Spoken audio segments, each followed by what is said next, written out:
di sini kita akan melakukan praktikum tentang pengukuran panjang, massa, dan volume. Tujuan praktikum kali ini adalah yang pertama, mahasiswa dapat mengoperasikan penggunaan alat-alat ukur untuk mengukur panjang, massa, dan volume. Kemudian tujuan yang kedua ialah mahasiswa dapat membaca hasil pengukuran dari alat-alat ukur yang digunakan dengan tepat. Yang ketiga ialah mahasiswa dapat menulis laporan dari hasil pengukuran.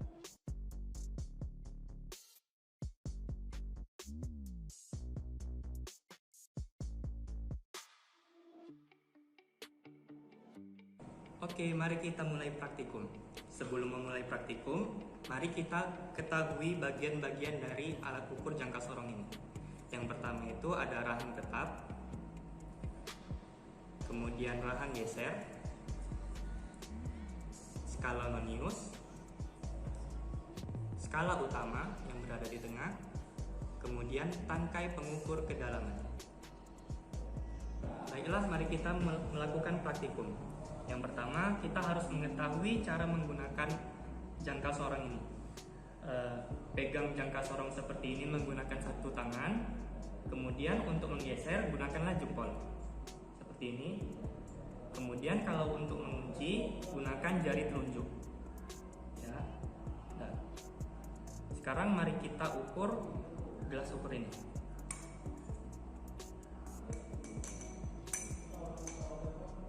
Nah, kita di sini mengukur diameter luarnya. Nah, untuk mendorong gunakan jempol, kemudian untuk mengunci gunakanlah jari telunjuk seperti ini.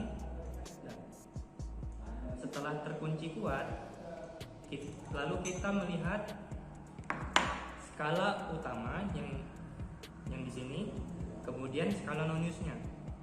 Nah, skala utama mana dia yang berhimpit dengan angka 0 pada skala nonius?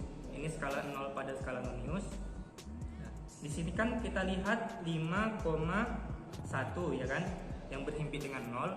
Berarti kita tuliskan di skala utama itu 5,1 dalam ukuran cm. Kemudian kita tuliskan skala noniusnya, dia garis ini yang berhimpit dengan garis pada skala utama. Kita lihat di sini yang berhimpit ialah angka 2 maksudnya. Dia berhimpit dengan angka 6 pada skala utama. Sini. Berarti skala noniusnya itu 6. Oke, setelah itu kita masukkan pada tabel pengukuran atau tabel praktikum.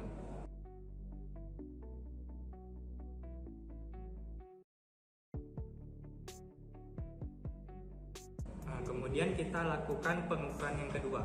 Terlebih dahulu ingat, pastikan angka 0 pada skala nonius berhimpit dengan angka 0 pada skala utama ya. Selanjutnya kita ukur lagi.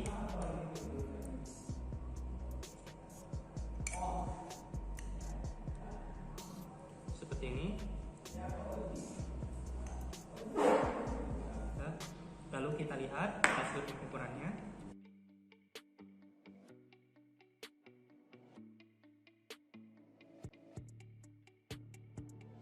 Lalu kita lakukan pengukuran yang ketiga. Pastikan dulu angka 0 pada skala nonius berhimpit dengan angka 0 pada skala utama. Selanjutnya kita ukur alat ini. Kita ukur bahannya seperti ini. Masukkan tabel. Selanjutnya kita masukkan hasil pengukuran pada tabel praktikum.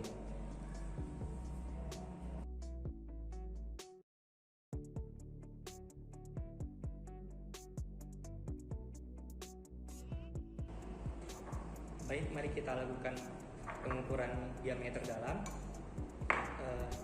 Sebelum kita mulai pengukurannya, kita terlebih dahulu ingat untuk melihat angka 0 ini berhimpit pada skala utama. Angka 0 pada skala nonius berhimpit pada skala utama. Lalu untuk mengukur diameter dalam sebuah tabung, kita gunakan rahang atas ya. Kita gunakan rahang atas seperti ini.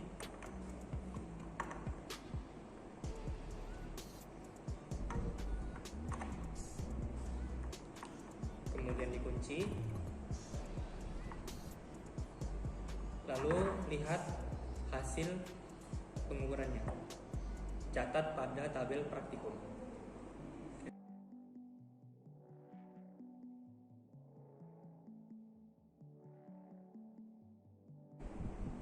Lalu lakukanlah pengukuran kedua.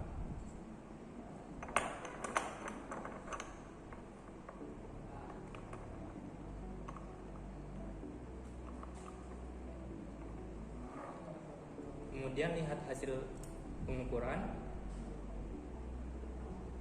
Lalu catat pada tabel praktikum.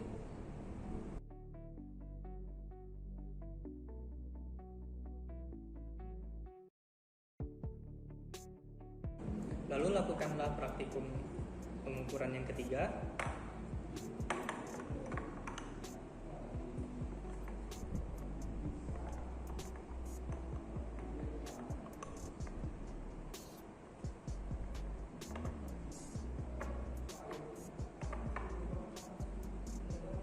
Lihat hasil pengukuran yang tertera pada jangka sorong, kemudian catat pada tabel praktikum.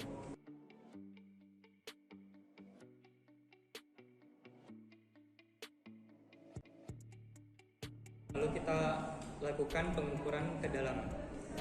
Kita pastikan dulu angka 0 pada skala nonius berhimpit dengan angka 0 pada skala utama. Lalu kita geser skala noniusnya.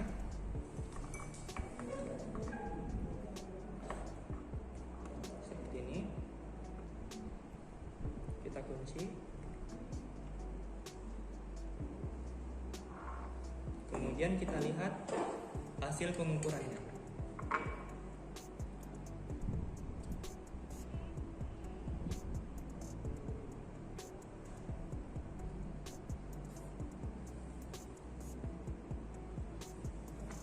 Kemudian lakukan lagi pengukuran yang kedua. Kita pastikan pada angka 0 berhimpit, angka 0 pada skala nonius berhimpit dengan angka 0 pada skala utama. Seperti ini.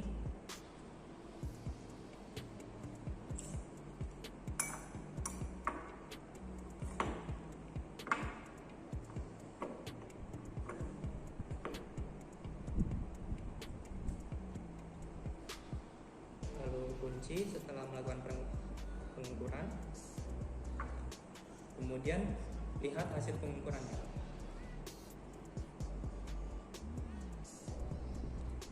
Catat pada tabel.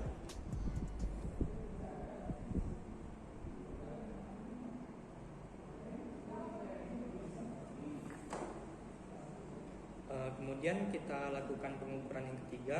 Kita pastikan terlebih dahulu angka 0 ini angka 0 pada skala nonius berhimpit pada angka 0 skala utama. Kemudian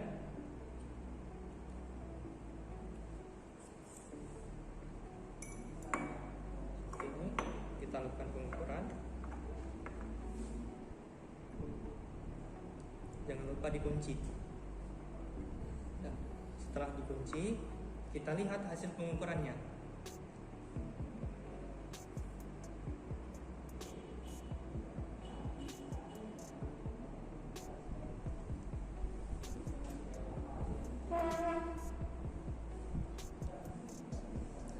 Kemudian tulis pada tabel praktikum.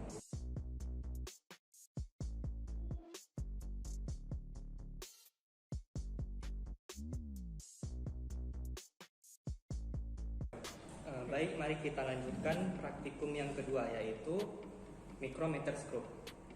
Nah, jadi fungsi dari micrometer scope itu sama dengan jangka sorong, namun bedanya terletak pada ketelitian alat tersebut.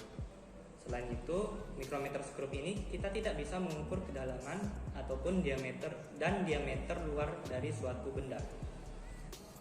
Kemudian untuk bagian-bagian dari micrometer scope ini ada bagan yang berbentuk seperti huruf U ini. Kemudian ada rahang tetap yang berada di sini, ini rahang tetap. Lalu rahang geser yang bisa kita geser. Kemudian ada pengunci, gunanya untuk mengunci saat setelah praktikum, setelah pengukuran. Kemudian ada skala utama yang di sini. Kemudian ada skala nonius. Lalu penggeser ini, dan ada roda bergigi yang ini. Nah, baiklah, kita mulai praktikumnya. Yang pertama kita harus ada bahan atau benda yang kita ukur. Kemudian kita lihat di sini angka 0 pada skala nonius berhimpit dengan garis pada skala utama. Nah, di sini kan berhimpit, berarti alat tersebut sudah tepat. Selanjutnya kita geser skala noniusnya.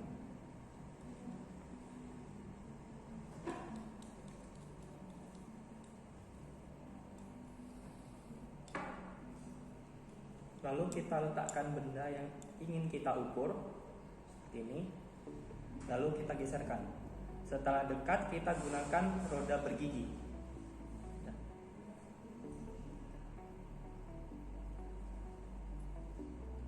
Dia kalau sudah tepat akan berbunyi seperti ini, artinya sudah tepat. Kemudian kita kunci. Lalu kita lihat hasil pengukurannya.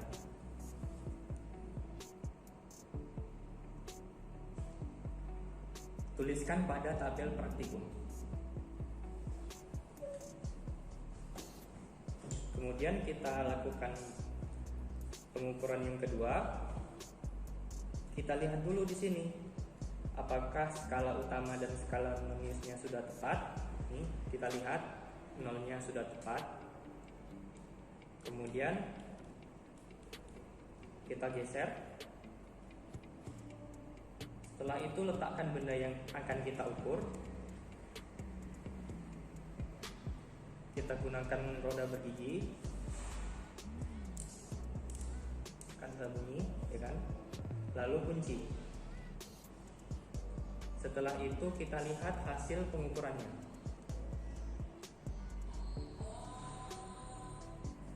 Kemudian kita lakukan pengukuran yang ketiga. Ingat, jangan lupa untuk melihat skala utama dan skala noniusnya berhimpit di angka 0. Ini. Kalau sudah berhimpit ini berarti alatnya sudah tepat. Kemudian kita masukkan benda yang akan kita ukur.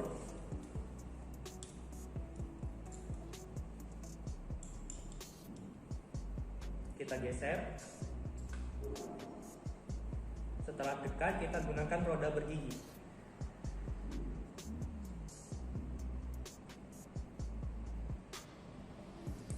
Setelah bunyi kita kunci. Lalu lihat hasil pengukurannya. Kemudian tuliskan hasil pengukuran pada tabel praktikum.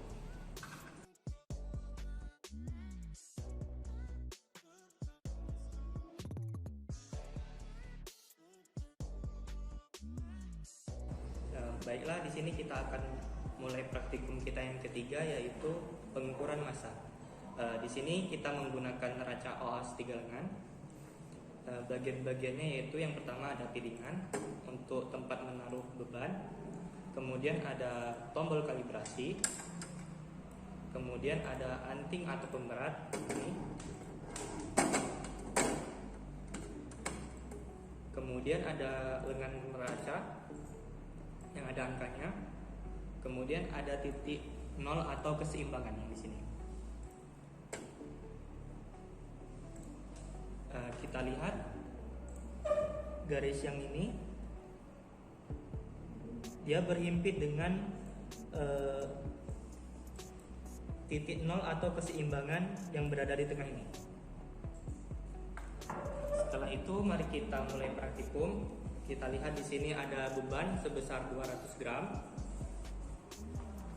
Kita letakkan pada piringan. Yang pertama kita lakukan ialah geser anting yang paling berat. Di sini kan ada anting yang ratusan, mari kita geser.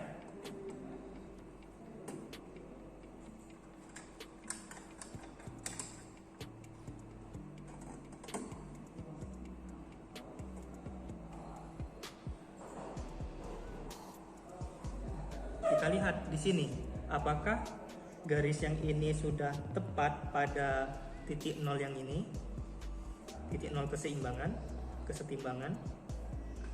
Kalau belum tepat, kita geserkan yang puluhannya. Ini kan tidak pas kan, terlalu berat, berarti kita geserkan yang satuan.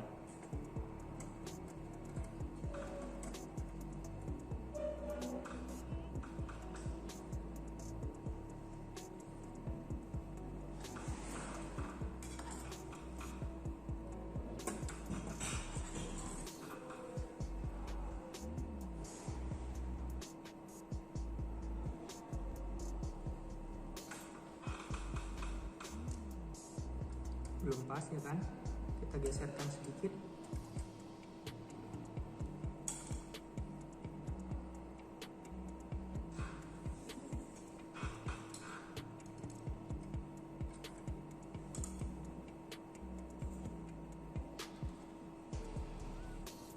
Kita lihat di sini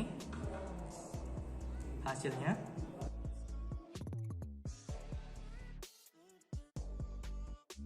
Baiklah, kita lakukan pengukuran yang kedua. Kita lihat di sini, ini kan garisnya tidak sesuai ya kan, di titik keseimbangan. Nah, kita kalibrasi dulu.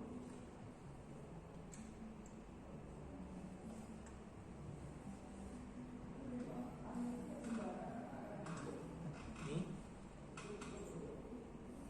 Nah, setelah itu, mari kita ukur bebannya.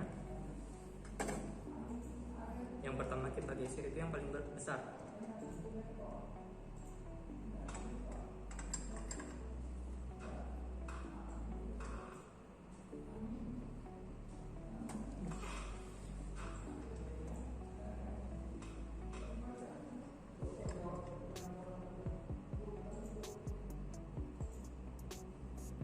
Kita lihat ini kan belum pas, lalu kita geser yang anting yang untuk yang puluhan, kan terlalu berat, berarti yang satuannya kita geser.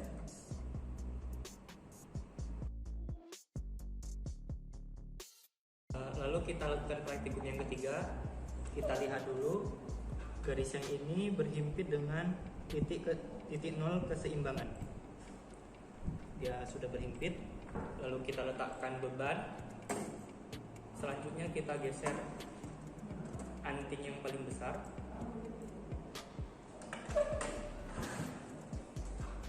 Kita lihat di sini kan belum pas dia di titik nol keseimbangan. Lalu kita geserkan yang satuan ini.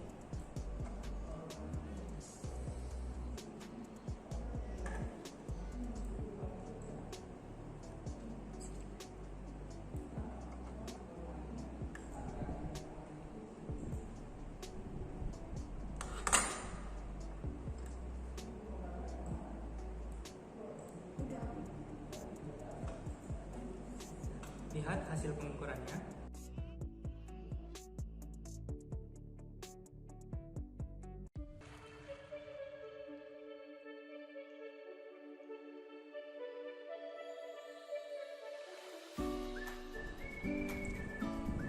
Sekian praktikum kita mengenai pengukuran panjang, massa, dan volume.